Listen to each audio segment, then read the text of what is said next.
Hello my dear friends, you're on the Military Summary channel, and this short video we're going to discuss the most important updates that took place during the previous night of the local time. The most important updates are coming from the United States of America and from Washington. According to information we have, Zelensky has cancelled his speech to the United States Senate scheduled for Tuesday at the last minute. This was reported by the leader of the Democratic majority in the United States Senate, Chuck Schumer. Earlier, it was reported that Zelensky was due to address United senators via video link today, asking them to approve financial aid to Ukraine. But as we understand, nothing is going to happen. The CNN television channel stated that long-term guarantees of multi-billion-dollar support for Kiev from the United States are no longer there due to the refusal of Congress to approve the allocation of funds. The White House reported that Biden is already privately trying to convince congressmen to accept the request for additional assistance to Ukraine. So this is a very difficult situation, but this is not so bad as is described. Obviously, the Ukrainians will not receive any help maybe in December, maybe in January, but obviously by February they're going to give something if the Ukrainians are able to survive by this date. Furthermore, United States is not the only country that supports Ukraine. There are a lot of countries in Europe who try to find a solution how to support Ukraine. For example, today we got another update that Emmanuel Macron, the president of France, invited Viktor Orban to Paris, presumably to reach a compromise on Budapest's position regarding the start of negotiations for Ukraine accession to European Union. We know that Hungary is probably the only country that doesn't support Ukraine, Hungary and Slovakia and probably Netherlands. But when talking about Hungary, there are also updates that according to the Russian sources, that the Russians and Russia is ready to negotiations with Ukraine, including on the territory of the Western country, including Hungary. So a lot of things, a lot of underground situation. The leaders of countries try to discuss what are they going to be next. But from the other side, we see that, for example, the Stoltenberg says that the NATO countries will continue to provide Ukraine assistance despite recent political changes in the Netherlands and the special position of Hungary and Slovakia. We know that something wrong or something interesting is happening, for example, in Finland as well. For example, the Finnish defense minister, Antti Hanaken, said that his country will continue producing artillery ammunition for Ukraine. So we see that there are like few camps in the world, let's say in the Western countries. Some of them support Ukraine, some of them are not going to support. But as I understand, if Ukrainians are able to survive during December, January and February, the most difficult period of time, the time of battle for Avdiivka and Bakhmut, then the Western countries will renew the support of Ukraine. So the next few months is going to be the most important ones. Now let's move to the situation on the ground. We have a lot of updates from Kherson direction. The Russians continue bombardments of Ukrainian positions in Krinky using all types of weapons they have. For example, on this video we can see the usage of Ulmur missile. This the type of missile that can be launched by the helicopters within a distance of 15 kilometers, and as a result of that strike, the Russians managed to destroy another Ukrainian position inside of the village or inside of the ruins that left from the village. Furthermore, the Russians continue bombardment of the banks of the river using different types of weapon. On this video, we see how the Russians were trying to bomb and to set on fire the main Ukrainian evacuation or entrance position. So this is the area that Ukrainians used to enter this territory or to evacuate. As a result of fire, as you can see, something was set on fire. Furthermore, today the Russians published the video of Iskander strike in Kherson itself. If you remember, yesterday we have already discussed and saw the footage of the results of that strike. The Ukrainians were using this building, this small mall or big mall, as the main ammo depot in this area. So the clashes continues. The Ukrainians continue sending more and more forces, and obviously they are not able to do this endless. Now we are moving to Avdiivka direction, and we have also a lot of updates from this territory. The Russians continue discovering and destroying the Ukrainian artillery systems with Lancet.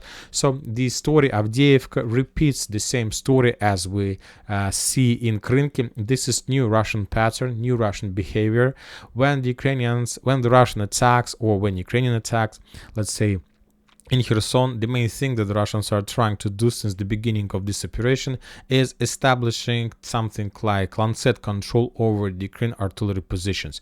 We discussed a lot of time this number of artillery systems that were destroying this square, and now the Russians are trying to make the same in Avdiivka. So when talking about Krynky, Kherson and Avdiivka, the Russians do have complete drone superiority, long range and middle range superiority, and the Ukrainians don't have possibilities to use artillery forces in full strength. When talking about Avdiivka itself, the clashes continue since Stepova, or I have changed the map once again. As I understand, the Stepova is not under Russian control, and it's very difficult to measure the control of this village, but obviously when talking about some controllers, understand the Ukrainians, let's say, control the chances that Ukrainians control, let's say, better or bigger foothold is 70% and the Russians just 30.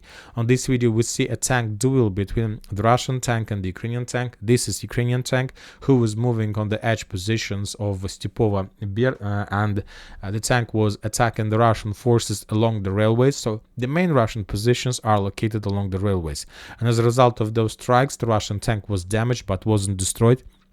Then the Russian tank tried to evacuate because he has some problems with his equipment. He can't continue fighting because he was damaged as a result of tank attack. And the Ukrainians tried to destroy the tank with FPV drones, but the tank managed to survive. Anyway, no matter the situation, we see the concentration of focus. So obviously we can say that this territory is the main area of the clashes between two sides. Either the Russians and the Ukrainians can't have the complete superiority, and it's like 50-50 on this direction. We haven't received anything from the southern directions, and as I understand, I haven't been receiving anything for the previous few days. So that means that it's about the period of time of end of operational pause, and we need to expect the renewing of offensive operation from the Russian side from the south. When talking about Bakhmut, Artyomovsk, we also haven't received anything during the previous night. During the previous days, the Russians managed to improve their positions in the vicinity of Bogdanovka, so now they're trying to dig in deeper or prepare the next waves of attacks. Obviously, 2 or 3 days there are going to be some pause, and after that the Russians will continue their offensive operation. I don't expect any big piece of news from this territory. But when talking about the central part, the Russians continued the storming operation of Dachi, of this residential area, with FPV drones. So I expect some activity and some Russian progress in this area during the next day, because the clashes are here very heavy and the Russians are trying to force the Ukrainians to step back. So as a result of clashes during the next few days, I expect the establishing of complete control over this territory by the Russian side. Klishevka, no updates during the previous night. The sources are saying that the Russians launched another offensive operation in Seversk direction. The Russians are fighting in the vicinity of Razdolovka. There are very heavy clashes, very heavy storm operation. The Russians are pushing in direction of Verkhnyakamyanska, and the Russians are trying to force the Ukrainians to step back from Belogorovka. We haven't received even a single geolocated confirmation, just telegram messages and notes from the sources on the ground, but probably today we're going to receive more updates exactly from this territory of a Russian offensive operation. I'll remind you that currently there are very heavy clashes on Liman front line, and Seversk is a part of this front line, so there might be some clashes. Now we're moving to Kupiansk direction, and we got some updates and details regarding the strikes that took place during the previous days. If you remember, yesterday we have already discussed the fire at the Iskander strike against the Ukrainian positions in Barova. Today we got more details about that attack, and according to information we have, the total losses of Ukrainian forces were around 60 soldiers and 20 of them were killed, so 40 wounded and 20 were killed. And we got the first footage of the results of strikes in Kupiansk in the local library that Ukrainians were using for the temporary position for their forces, and this is what's left from the library. As you can see, just doors and nothing more. Rest of the building was destroyed, so everything that behind, as you can see, was completely reduced to ruins, but we don't have the numbers of losses of the Ukrainian forces as a result of that strike. So today we're going to receive more updates, obviously, and today we're going to receive obviously more details regarding possible investments and finance of Ukraine for the winter and late and middle winter period of time.